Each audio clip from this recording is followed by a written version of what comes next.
time. Hayley Nicol is a gold prospector, and apparently there's a lot of gold prospecting going on at the moment in response to the rise in prices. Hayley, good morning to you. Good morning. How are you? Oh, very well indeed. Is that true? It is. It's damn hard to find these days, but when you can just dig it up out the ground, if you've got the time and the patience, then absolutely worthwhile getting out there and giving it a go. Winner, winner, chicken dinner. Where are people looking? So here in SA, we have two places to go, Jupiter Creek, which is up in Echunga, and another pine plantation just outside Gumaraka. It's called Mount Crawford.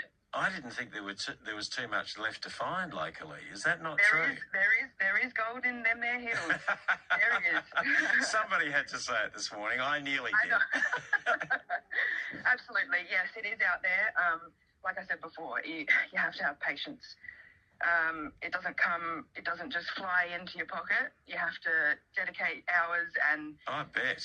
Research to even go out and have a look. I love history, so even if I don't find gold, if I find something old like a coin, I'm still wrapped. You're still a winner. Have you found gold, Hayley? Yes, I have. I have found gold here in South Australia. I found gold in Tibooburra, New South Wales, and also in Victoria. Enough to retire on? Not quite. with the cost of living at the moment, not quite, but still, it's such a buzz. And I wonder what's happening in the goldfields of Victoria, because the last really big gold rush was there. Yeah. The welcome stranger. Hey, I always wake up when I'm out in the field and I think, this morning's going to be it. I'm going to find a welcome stranger that I'm going to have to strap around my waist and drag up the hill to the car. But, it's luck, Well, Hayley, it sounds like you're having fun, and as you said before, why wouldn't you be looking for it when it's worth as much as it is at the moment? So thanks for your time. No worries. Thank you very much. Hayley Nicol, who is a gold prospector, out there with her metal detector looking for the shiny gold stuff. This is Breakfast. It's 9 minutes to 8. And one Tony mentioned Hayley, another gold prospector. Hayley's with us too this afternoon. Hayley, good to talk to you. Howdy. Thank you for having me. So what did you find recently, Hayley? I had a birthday this Sunday, just gone. 21 again.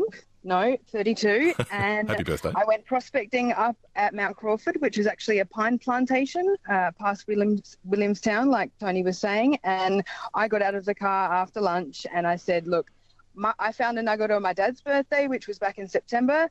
Could I have a decent-sized nugget today, please, for my birthday? And no kidding, the next 3 targets after that walked down the gully, through all the spider webs, through all the pine needles, and the next 3 targets that I got were a 4.2 grammer, a 2 grammer, and a 0.3 grammer. So that's roughly, in today's prices, about $1,500. I was absolutely wrapped. Oh, that's not a bad afternoon's haul. Absolutely. I was expecting a little tiny bit at best. I was not expecting that to come out of the ground. It's incredible. So I'm trying to picture in my mind a 4.2 gram. How big is that physically? Is it like the size of a 5-cent piece, or? Yeah, roughly. It was quite thick. But yeah, spot on. About just a bit bigger than a 5-cent piece. But obviously, it's not circle. It's whatever shape it is. Yeah. What was the feeling like when you got the first, and then the second, and then the third?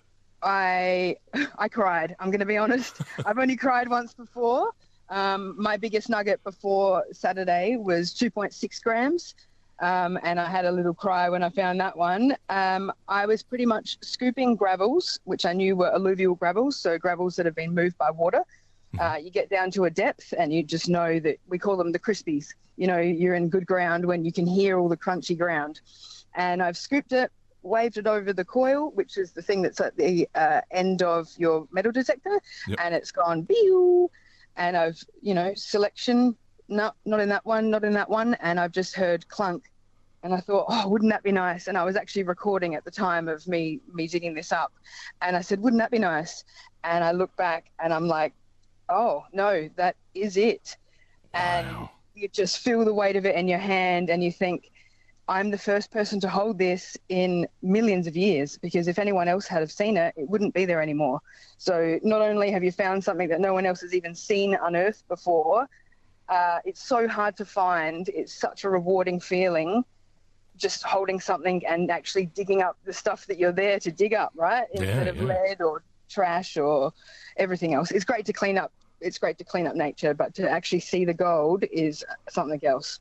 The level of knowledge that you must hold must be really high as well. You're mentioning even the kind of the terminology of crispies and knowing that's a good sign versus, oh, there's probably nothing over there. How do you learn all that?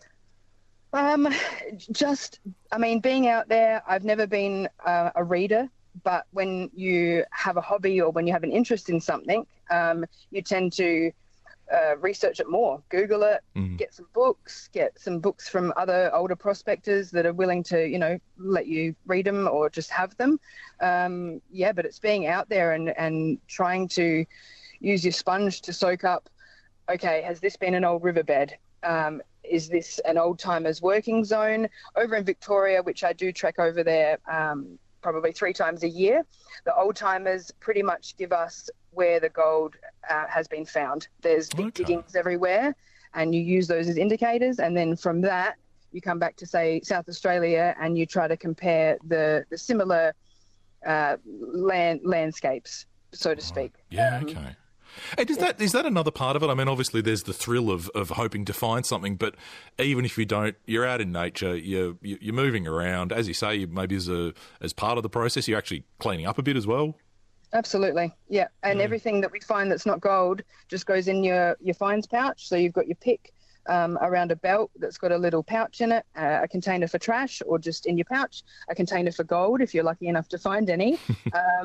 You just walk around and you clean up. And look, there's some sections where you come across and it's just corrugated iron that's broken down over 170 years, or old bits of tin, like Tony was saying, and there's only so much you can pick up, because as soon as the detectors that we use are so sensitive, a pinhead will make the detector go off. Okay. So you imagine 4,000 pieces of broken down sardine tin. You just tend to move away from that area and just go, I'm going to look for a spot where they weren't camped on, because they didn't pick up their rubbish. But that's fine. We pick up rubbish where we can, and just keep on. Patience is key with gold prospecting. I'll say that.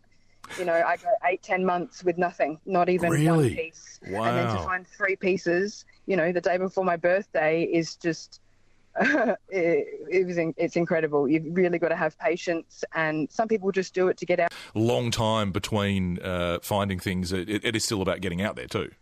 Absolutely. Yeah. And the thrill is great, but you've got to have patience to spend the hours out there to look for it, and, it pays off eventually. You've just got to have the patience. And so I guess one of the big questions, Hayley, is have you decided what you're going to do with your finds? So I often get the question, how much is it worth? What did you get for it? Are you going to sell it? And to this day, I have sold one piece because it completed a guy's collection over in Victoria. He was collecting pieces from every state, and I sold one piece, and I'd never sold any gold before. I basically buy custom-made boxes from a lady in Victoria, Sharon's Gold Boxes, and she makes me up a box with some felt and little round plastic display buttons, and you put your gold on a black piece of velvet, and you shut the lid and you start collecting. And I just look at it. I appreciate it. I take it to Christmas lunch.